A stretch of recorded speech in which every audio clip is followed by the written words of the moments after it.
Matt Weaver, Sports Not.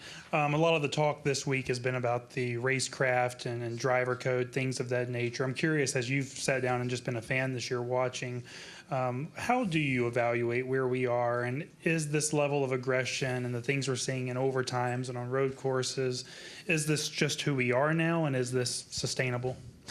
I talked about this on my show this week. And I've heard since some great points by some of the Cup drivers. I always love I love when the Cup drivers weigh in on these topics because, they're the ones out on the racetrack, and they've certainly been thinking about this, maybe not speaking it publicly, but I think Christopher Bell mentioned the bodies of the cars and how,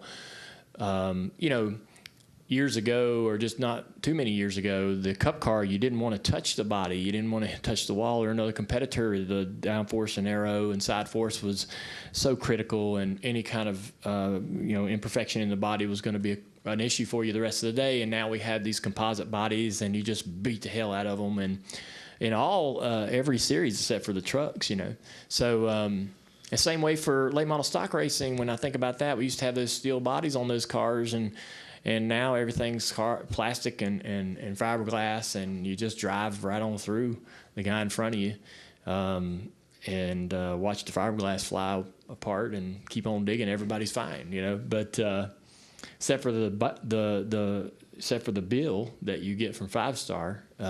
So I mentioned that on my show. I was like, even the Cars Tour guys are telling me that because of how it's gotten more aggressive, mainly due to the tire and how everybody runs the same speed and it's hard to pass. We've heard that before in some other series as well. You have to be aggressive. The only way to get through around the guys to be aggressive with them. But the cost of the bodies for the teams the cost of racing has went up about 15-20% just due to replacing nose pieces, bumper bars, doors and fenders and all that stuff more so than they ever have. And so they're doing those repairs more often this year. And so I think that's a great way to look at, the Xfinity Series or the Cup Series is they've learned how durable the car is, how physical they can get. They get more, you're just going to continue to push that line as a driver. And I think that it is important for an organization or governing body, whether it be the Cars Tour or NASCAR, to really, really be as strict as they possibly can stand to be at the lower levels. So if you're racing grassroots in the modifieds or wherever you may be, or in the ARCA series, especially in the truck series, you almost have to kind of go overboard on the penalties and reprimanding drivers for doing things we don't want them to do, because those drivers are going into the next the Xfinity Series and eventually the Cup Series, and those are the if they have habits that they don't necessarily need to have, we need to break them habits at that level, and so that's part of it as well. So it's on everybody. The drivers bear responsibility. What type of race car you drive and how durable it is bears responsibility. The governing body bears responsibility, and everybody kind of has to work together. At the same time, with all that said, as a series owner and you're looking at eyeballs. We're for the Cars Tour, we're looking at flow and our numbers. I mean, we want people to tune in. We want them to tune in because they want to see some action and great racing. So there's a very unique balance to find.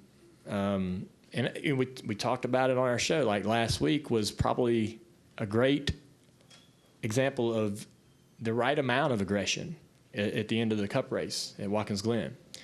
A little more would have been fine, but there are some moments where it's too much, and I think NASCAR's made some decisions to try to quell that. But you have to have some aggression. We definitely want cars to be leaning on each other and beating on each other, but it does get pretty careless. And there's a lot of the stuff that is really, really bad doesn't make television because it's nasty back there in 20th, 25th, 30th.